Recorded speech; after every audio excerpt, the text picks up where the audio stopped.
نحمده ونصلي ونسلم على رسوله الكريم أما بعد فأعوذ بالله من الشيطان الرجيم بسم الله الرحمن الرحيم فأقم وجهك للدين حنيفا صدق الله العظيم. Respected brothers, Assalamu alaikum wa rahmatullahi wa barakatuh. As you know that we have focused for a few weeks or perhaps for a few months on the challenges that the youth is facing in the US.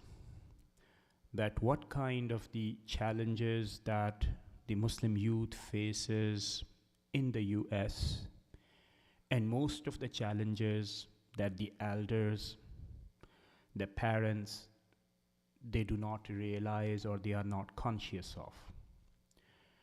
So some of the crises were highlighted earlier was the identity crisis of the Muslim youth. The second was that on the basis of the identity crisis, they have to make their professional choices. They face so many critical questions. Then about their life partner's choice, that who could be the real or befitting match for their spouses. So these are the concerns that have already been highlighted, and we would continue this series of questions and topics so that we could really realize and try to diagnose or at least be aware of this fact that the youth is really going through some terrible times, some psychologically compromisable conditions. So for this reason, all of these topics, they are really very important to understand, comprehend them comprehensively so that we could together make or plan something for our youth. Otherwise, the youth would continue to stay away from masajid. They would continue to make their own choices based on the pressures that they see or experience in their social life. And we know that most of their time is spent in the schools. And the schools are providing an education which is not filtered by the Islamic ethical lenses. So the individuals are supposed to be making choices without invoking Islamic lenses, and that is the area where parents, where the masajid, where the Islamic centers have a wide role, an important role to play so that our youngsters, our youth does not face any serious psychological, social, and cultural crisis. And most importantly, the religious crisis. And we all know and believe on this fact that Islam is not a religion like any other religion. It is a very specific and a very particular religion which cannot be compared with other religions. So this question cannot be left unattended. So with this brief introduction, I would like to continue on the same footing as I was highlighting so many issues about the youth. So today we would highlight some of the most important issues among the youth that they are facing, and it is quite visible, is the challenge of growing atheism, atheistic behavior, atheistic attitude in our young youth, or in the youngsters, in the teens. Those who go to high school, I think before going to high school, they develop some sort of a consciousness, but at high school, they are fully conscious of this fact, and you could see some visible changes in their perspective when they talk, when they make their choices, when they might be telling you about their dress codes, when they might be telling you about their food preferences, when they might be telling you about different life choices. So you can easily diagnose, you can easily detect that there may be some issues that I should get into it, I should try to help my son, my daughter.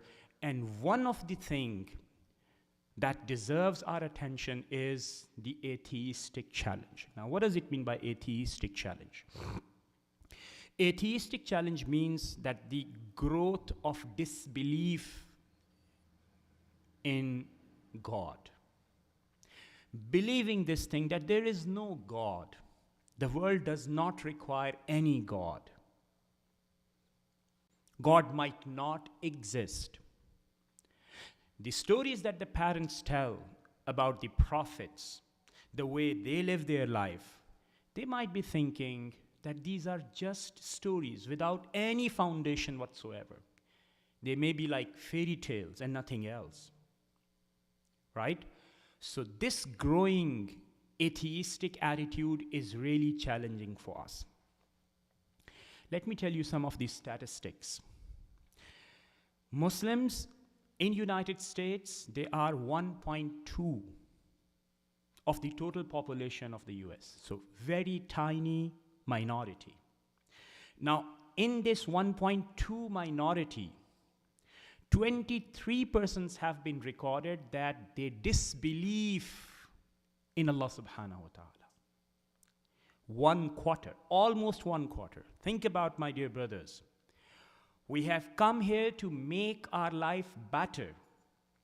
But what is the growing tendency? The growing tendency tells us that almost 1/4 of our youngsters, and even beyond the age of their teenage, like let's say maybe beyond 20 and 30, they have started disbelieving in God, thinking that God does not need anymore. We don't need any God anymore. We can do our life, we can make our choices our own, and there is just no need for the belief in the God. Why? Because it may be a fiction, it may be a fairy tale, it may be just a story. And as so many stories are built by different societies and the cultures, this may be yet another story.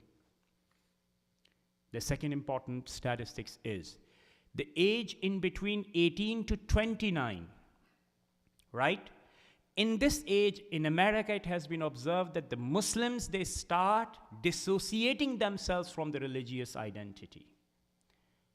If you ask in surveys, not surveys in the masjid, but the surveys that take place at the workplace, in the universities, at education places, at the recreational centers. So many places you are asked to fill up the different forms. You are asked different questions in the media.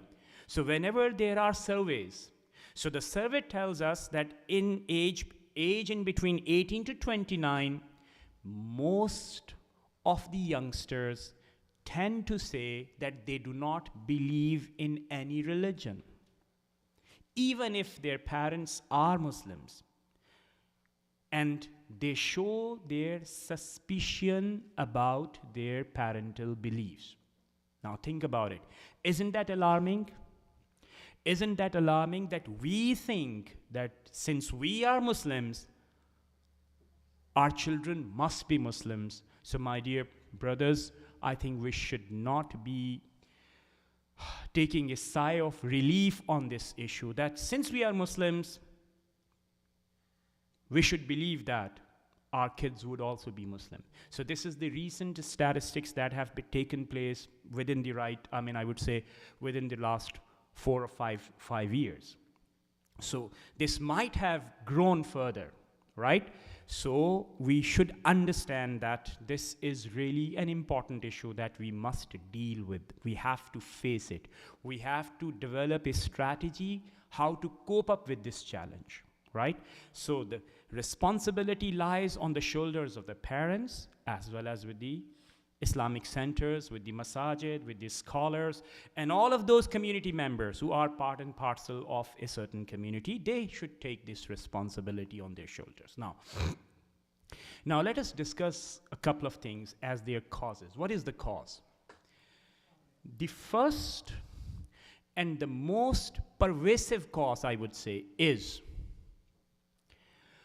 that we do not develop the understanding of our children about religion. We are only content with one thing. We hire Qari Saab online, and we try to make sure that their lessons are complete on the Nurani Qaida, and we would try to make sure that the guy learns how to recite Arabic Quran. And that's it. And we also know this thing, that many of youngsters might not be able to recite Holy Quran perfectly in Arabic. And I'm not telling you, and I'm not talking about understanding the Quran. No.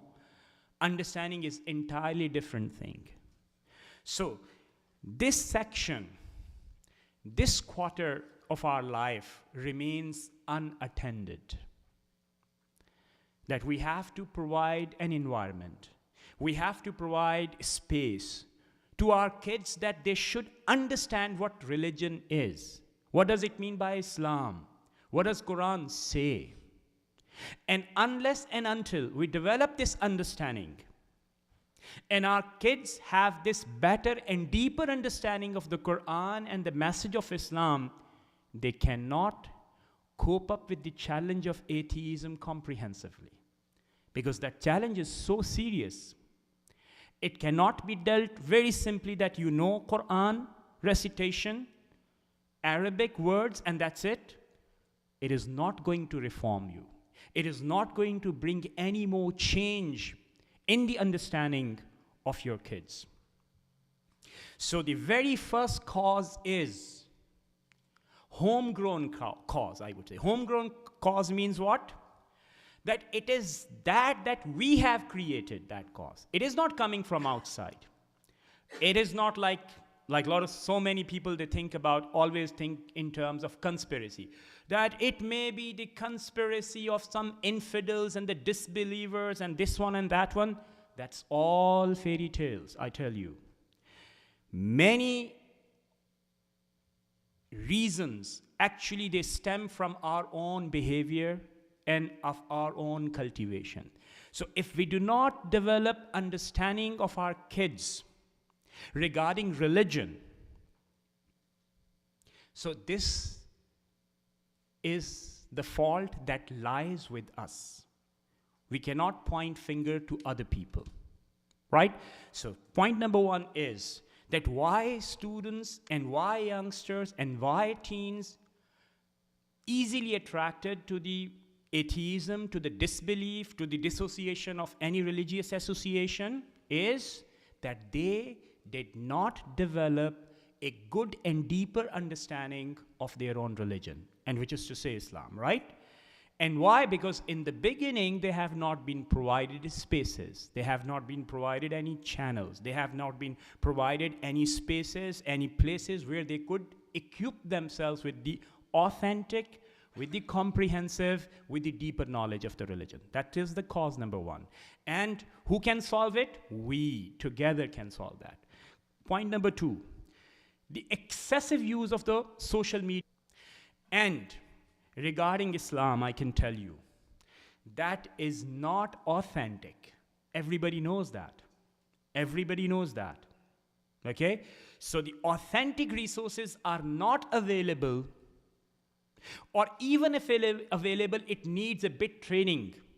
How to get into the depth of the matter.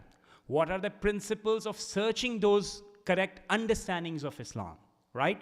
So without proper training, the teens, the youth, cannot have access to the right and authentic knowledge. So if they have access to the inauthentic knowledge, and I would say anonymous, by the anonymous authors, authors who do not have any name, who do not have any position, we do not know who is providing that knowledge, right? So anonymous information cannot help the youth to develop a deeper understanding of the religion. So point number one, in the first place, we did not provide him a space to understand the religion. Instead, we focused on rote learning. Namaze yaad kar lo, duaएं याद कर लो, तस्बीहात याद कर लो, and that's it. मसाजिद में क्या होता है? मसाजिद में होती है इफ्तार पार्टी. बच्चे को ये लगता है कि मुसलमान होने का मतलब ये है कि जब हम मस्जिद में जाते हैं तो हमें खाना मिलता है. ठीक है? फ़र्ज़ करें कि रमज़ान का मतलब क्या है? बस हम मस्जिद में जाते हैं, वहाँ पर ये होता है. ईद आती है, हम वहाँ पे जाते हैं, वहाँ पे हमें नाश्ता मिलता है, हम नमाज पढ़ते हैं, that's it. If this superficial, ungrounded understanding of the kid is developed not by the outsider but by our own selves, so who could you blame on? Okay, so point number one, caused by us. We could not provide him the spaces, the environment, the training to develop his deeper understanding in the religion. Point number one, okay? And most of Qari Saabs they don't speak English. If they do not speak English, they do not understand English, how can they be developing an understanding of your kid? Right? And you know, there is always a play of the kids when they do on the online classes. What do? I can't hear. Qari Saab, I can't hear you. Internet is not working. And since our parents are also from Pakistan, they always blame Pakistan. Pakistan ka internet to hai hi thaka hua. Okay? So this blame, you know that these kids, they play with that. And I know why? Because my kids were also playing when they were doing their classes, COVID classes, okay? Because kids play that. Now the question is, we are not making sure that the correct knowledge, authentic knowledge is communicated to our kids, and ultimately when they are exposed to the university environment, they cannot answer that. Because rote learning, दुआएं रट लेने से, चीज़ें रटने से आपको कुछ समझ में नहीं आता, और हम सबको इस बात का पता है. तो पहला cause भी हमारे साथ जुड़ा हुआ है. Second cause. The second cause is access to the internet, but internet provides inauthentic knowledge. Who would keep check on that? So we have to provide the methodologies. And again, the scholars, the Islamic centers, they should provide the platform and the spaces where you can help the teens to develop that understanding. The outside world is really complex. Now, who can be blamed for? Not outsiders, not the disbelievers. We should point this finger towards ourselves. We have actually created this incapacities among our youngsters, right? And the third thing that I would not discuss too much is that when science is discussed in the schools and the colleges and the universities, it is always discussed in a certain perspective. And all those who know science, they know that the religion answers questions which are different from the scientific questions. Scientific questions are always how? What is the process? They never answer the questions why. And it is the job of the religion that they always try to address the why questions. But how the game is played skillfully, that they say that, look, science is saying that. And science is understood as something which is unquestionable inquiry, right? So since I said that I would not discuss that into too much, why? Because I know that it requires a deeper understanding of the science, and then you would get my argument, and of course we would have any session with the youngsters if possible, then I may be better able to provide you the understanding that how this game is played and what is wrong with the scientific biased portrayal against the religion, right? So So these two causes, where do they lie? They lie with us, right? And we should make some good arrangements to provide a comprehensive, a deep and very well connected knowledge of Islam. We should provide that. We cannot point fingers to others that, since because of this, because of that, we were unable to provide good education to our kids, and, this was out of our capacity. No, we have to build our own capacities. And who is responsible? Again, we are responsible. We are responsible, right? We should take the responsibility on our shoulders rather than throwing responsibilities on others. But I tell you, my dear brothers, very honestly, I say that the teens, they would face challenges. They are facing challenges. And for example, if they turn away from the masajid, from the scholars, there are reasons. The reasons are not that they are disbelievers. No. They are lazy. No. Because the masjid and the scholars, they have failed to provide what they want and what they are interested in. Okay? So we cannot blame others. We cannot blame the youngsters. Still, responsibility belongs to us, and we should take that responsibility. The other thing that I would like to, what is the impact that we should really be careful of? If religion is taken away, and more importantly, in the life of the youngsters, because religion ultimately provides you a purpose, a direction in your life. You know that one day you would die, right? And after the death, you would be held accountable, and then you would be sent to the Jannah, right? So this is the direction. So we have a meaning in this life. And what is the meaning? That we should do good things, and we should avoid bad things. Right? So this provides a purpose. Now, think about this. Imagine this self, that at the age of 20, at the age of 25 and 30, if youngster shows disbelief to the religion, it means that he has no purpose in life. And if he says that he does not have any belief whatsoever, he doesn't believe in any religion, then no purpose in life, right? How would he end up? He might end up in the trauma centers, in psychological rehabilitation centers, in psychological problems. And we know that this is the story. You can go to any rehabilitation center and ask people who are there. You interview them, you would get an idea that what is lacking in their life, the purpose of life. Religion provides that purpose, right? So we can help our youngsters and youth only if we understand this responsibility. Number one, we should create resources by which we should channelize all of these conversations so that a good training could be provided to the youngsters, and we should be able to help our youngsters so that they do not face these kind of the challenges in the future life. On this end, I end, but before ending, I would like to draw your attention to a very important fact. That look, it is the summer vacation time, and I have requested the administration to shift the halaqah session from Thursday to Saturday. And for the last 1.5 months, I have been observing that no youngster is showing up in the masjid. Right? Look, what did I say? I have requested the masjid administration to shift. Why? Because I was expecting that the youngsters would be around, summer vacations, we would have good conversation, good things, so that we could discuss and upgrade our knowledge, right? Improve ourselves.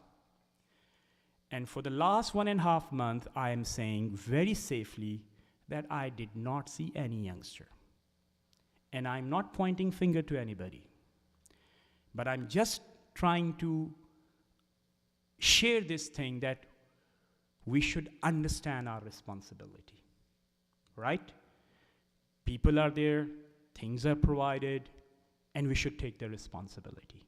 On this end, I end. Let us have the sunnah, and then we would do our congregation. Assalamu alaikum wa rahmatullahi wa barakatuh.